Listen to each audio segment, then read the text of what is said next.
घनु वाजे घुनघुना वारा वाहे ऋणझुना भवतार कुहा कान्हा वेगी भेटवा का चांदवो चांदणे चापेवो चंदनू देवकी नंदनो विन नावडेवो चंदनाचे चोडी माझे सर्व अंग पोडी कान्हो वनमाळी वेगी भेटवा का सुमनाची शेज शीतळ बोनिकी पुढे आगी सारिखी वेगी विझवा का तुम्ही गातसा सुस्वरे ऐकूने दावी उत्तरे कोकिडे वर जावे बाईयांनो दर्पणी पाहता रूपण दिसे आपुले बाप रखुमा देवीवरे विठ्ठले मज ऐसे केले चांदवो चांदणे चापेवो चंदनो देवकी नंदनो विन नावडेवो नमो सद्गुरु तुकया ज्ञानदीपा नमो सद्गुरु सच्चिदानंद रूपा नमो सद्गुरु भक्त कल्याण मूर्ती नमो सद्गुरु भास्करा पूर्ण कीर्ती प्रस्तुत अभंग सकल कंठभूषण श्री ज्ञानेश्वर महाराज यांचा आणि विरहिणी पर प्रकरणातील हा अभंग आहे। भगवंताच्या सगुण रूपाचं गुणांचं भेटण्यासाठी ज्या सगुण रूपाचं श्रवण झालं, गुणांचं श्रवण झालं आणि त्या श्रवणामुळे अंतःकरणामध्ये त्याला भेटण्याची जी तळमळ निर्माण झाली त्या तळमळीचा विशद, त्या तळमळीला विशद करणारा हा अभंग आहे।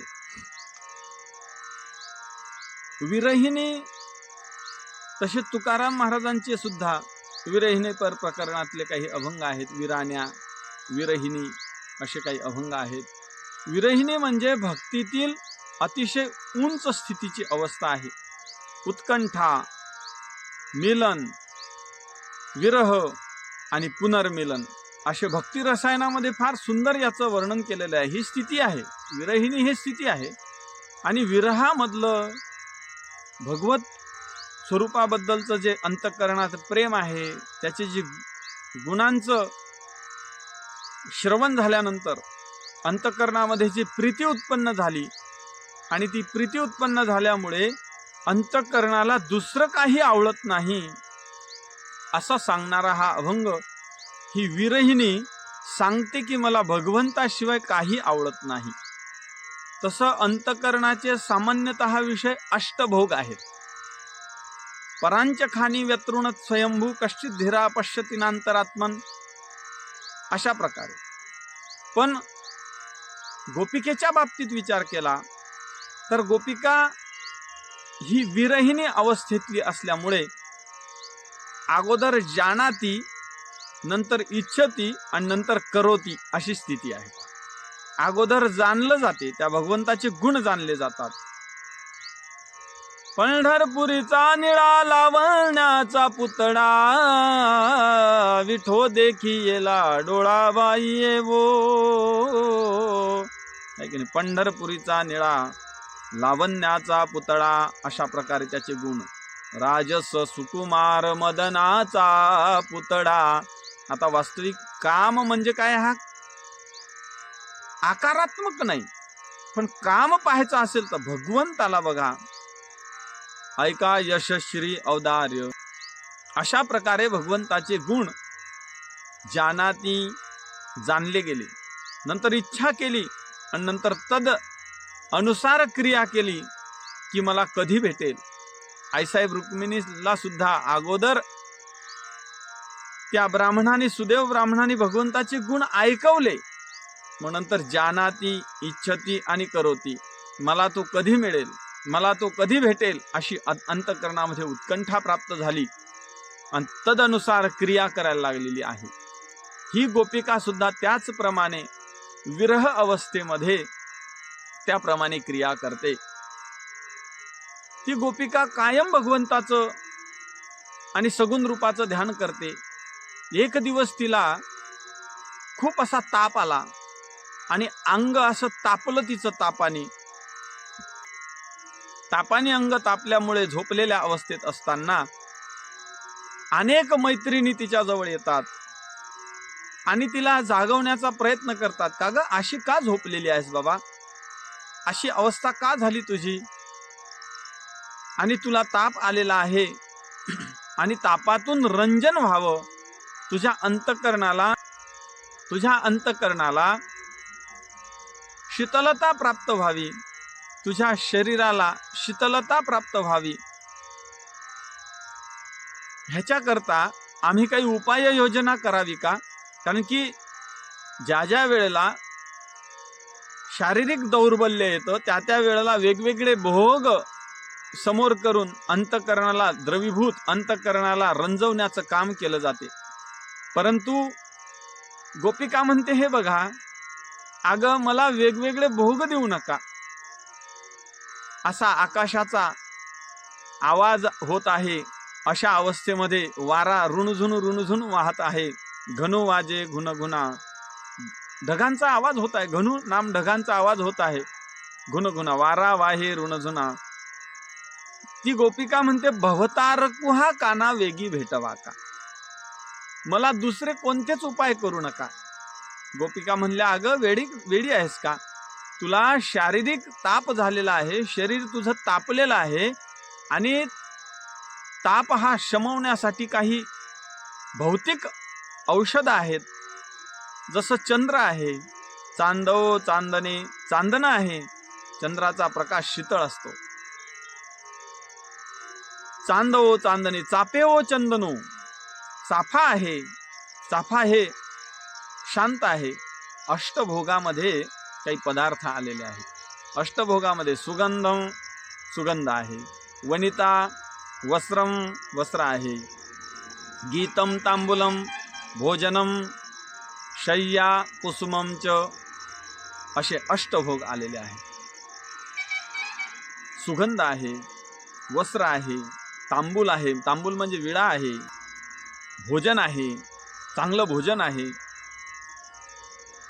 शय्या आहे, आणि कुसुम म्हणजे फुलं आहेत. असे अष्टभोग आहेत. पण ती गोपिका म्हणते, अष्टभोग भोगने माते नाही चाळ, मला अष्टभोगाची चाळ नाही. काही मैत्रिणी म्हणतात, हे बघा, अगं हिचा ताप शमवण्यासाठी चांदणं घेऊन येऊ, चंद्राची शीतलता हिला देऊ, चाफा घेऊन येऊ, चंदन घेऊन येऊ. पण ती म्हणते, मला कोणतंच काही नको. भवतारकू हा काना वेगी भेटवा का.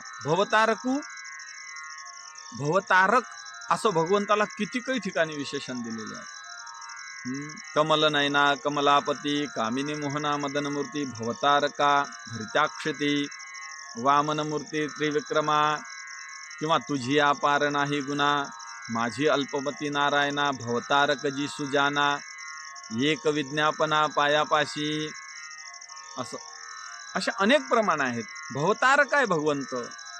भगवंताचं नाम, भगवंत स्वतः भवतारक असल्यामुळे आहे की नाही, पैल उभा दाता कटी कर ठेवूनी, अशा प्रकारे भगवंत भवतारक आहे. आणि मग भवतारक असल्यामुळे तुम्ही त्याला भेटवा. मला चंदन किंवा चांदन किंवा चांदण्या ह्यांची शीतलता किंवा चाफ्याची शीतलता मला देऊ नका.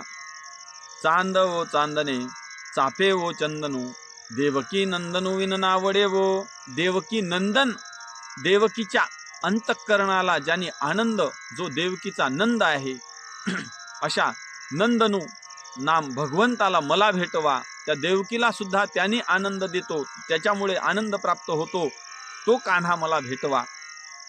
काही स्त्रिया म्हणल्या, हे बघा, अगं म्हणले, ताप आला की असंच बरळलं जाते, हिला आहे ना चंदनाची चोळीच हिच्या अंगाला करू. ती म्हणते, चंदनाची चोळी माझे सर्व अंग पोळी, कान्हो वनमाळी वेगी भेटवा का. या चंदनाला ज्यांनी तयार केलेला आहे, तो वनमाळी, अनेक वनामध्ये अनेक फुलांच्या माळा घालून त्या माळाच जणू काही त्याच्या अंगावरती सुशोभित होतात. तो माळांनी सुशोभित होत नाही, माळाच त्यांनी सुशोभित होतात. वन ज्यांनी सुशोभित होतात त्यांनी सुशोभित दिसतात. ज्याच्या सौंदर्याने सर्व सृष्टी ही सौंदर्यवान होते, दिसते, तसा वनमाळी वेगी भेटवा का. चंदनाचा विशेष आहे. तापलिया तेला 52 चंदन, बुंदे कक्षण शीतळ करी. चंदनाचा महिमा आहे. आणि म्हणून ते चंदन हिला चोळी म्हणून घालू, हिच्या अंगावरती वस्त्र घालू, हा अष्टभोगातील एक भोग वस्त्र घालू. तर ती म्हणते, हे पहा, अगं मला ह्या चंदनाच्या चोळीने शीतळता प्राप्त होईल. असं काय तुम्ही जे म्हणता ना, असं जे तुमचं जे म्हणणं आहे ना, तर ते तुमचं म्हणणं चुकीचं आहे. का? तर चंदनाने शीतलता प्राप्त व्हावी हे बरोबर आहे, पण माझ्या अंतःकरणामध्ये अंतःकरणाचा विषय वेगळा असल्यामुळे शरीराला ते चंदन शीतलता देऊ शकेल, अंतःकरण क्षमवू शकणार नाही, अंतःकरणाचा ताप घालवू शकणार नाही. मला कान्होवन माळी वेगी भेटवा का. काही मैत्रिणी म्हणल्या, हे पहा म्हणले, अगं ही जी ज्याच्यावर झोपते ना, ती शय्या अशी मऊ आणि मखमलची अशा प्रकारे मऊ वस्त्रांची करू. वस्त्र हे अष्टभोगातलं इथं एक आलेलं आहे. वस्त्र करू. काही म्हणल्या नाही हो, अगं म्हणले वस्त्र मऊ मऊ छय्या टाकण्यापेक्षा त्या वस्त्रावरती फुलांचं आणि काय करू, अंथरू, त्या फुलांना अंथरून मग हिला त्याच्यावर झोपू. सुमनांची शेज शीतळवोनिकी, पुढे आगी सारीखी वेगी विजवा का. जो जो भोग द्यावा तो तो भोग विपरीत अशा प्रकारे परिणाम करतो. कारण ज्ञानेश्वर महाराज म्हणतात, जर अंतःकरणामध्ये जर विषय अंतःकरणाचा भिन्न असेल तर वरती जे जे जे उपचार केले जातात ते उपचार विपरीत प्रमाणात अशा प्रकारे होतात. म्हणून महाराज म्हणतात, सुमनाची शेज शीतळवोनिकी, पुढे आगी सारीखी वेगी विजवा का. काही म्हणले, हे पहा, अगं म्हणले सुंदर अशा गाण्याने सुद्धा आणि अंतःकरण रंजवलं जातं. त्याला गीतम असं चांगलं सुंदर गाणं असं म्हणू आपण, सुंदर भजन म्हणू. कारण की गायनाचे रंगी शक्ती अद्भुत ते अंगी, हे तो देणे तुमचे देवा घ्यावी अखंडित सेवा. गाण्यानं चांगल्या चांगल्याचं काय होतं, अंतःकरण रंजवलं जातं. किंवा तुकाराम महाराज स्वतः बोलतात की नाही, या गाण्यानं ब्रह्मरस सेवन केला जातो. लावणे मृदंग श्रुती टाळ घोष सेवू ब्रह्मरस आवडीने. अशा प्रकारे काही म्हणल्या की आपण गाणं म्हणू, आणि म्हणायला लागल्या तेव्हा ती म्हणते, तुम्ही गातसा सुस्वरे, अतिशय स्वरात तुम्ही गाता, तुमचा आवाजही मधुर आहे, परंतु ऐकून येदावी उत्तरे, तुमचं मला ऐकावं वाटत नाही. का ऐकावं वाटत नाही?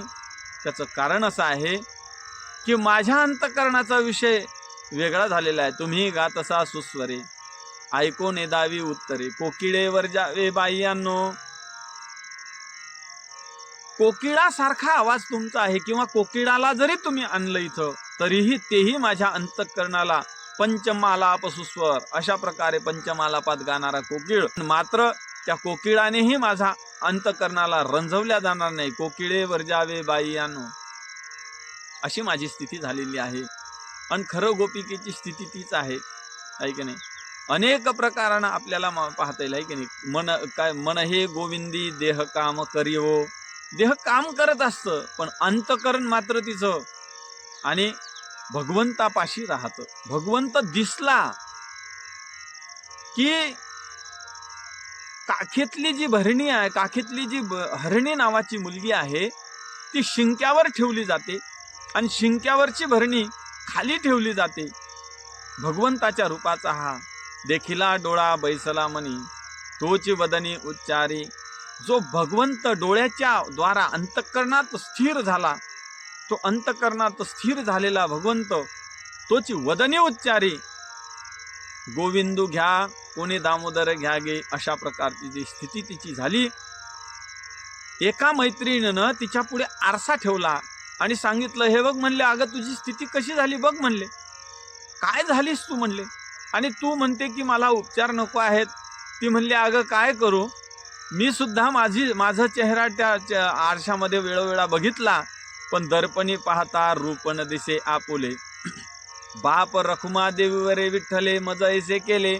मला अशा प्रकारे या बाप रखुमा देवीवरानं केलेलं आहे, आणि म्हणून त्याचंच मला हे झालेलं आहे, तोच माझ्या अंतःकरणात आहे. तुम्ही अष्टभोग जरी दिले तरी मला ते रुचणार नाहीत, पचणार नाहीत, त्याचा माझ्या अंतःकरणावर काहीही परिणाम होणार नाही. म्हणून तुम्ही एकच करा, मला काय करा, तर वेगी कान्हो वनमाळी वेगी भेटवा का, भवतारकू हा कान्हा वेगी भेटवा का, देवकी नंदनू वेगी भेटवा का. अशा प्रकारे महाराज ज्ञानेश्वर महाराज विरहिणीची भूमिका घेऊन या अभंगामध्ये बोलतात. झालेली चिंतन सेवा सद्गुरू ज्ञानेश्वर महाराजांच्या, संत श्रेष्ठ श्री ज्ञानेश्वर महाराज जगद्गुरु तुकाराम महाराजांच्या चरणी समर्पण. पुंडलिक वरदा हरी विठ्ठल. श्री ज्ञानदेव तुकाराम पंढरीनाथ भगवान की जय.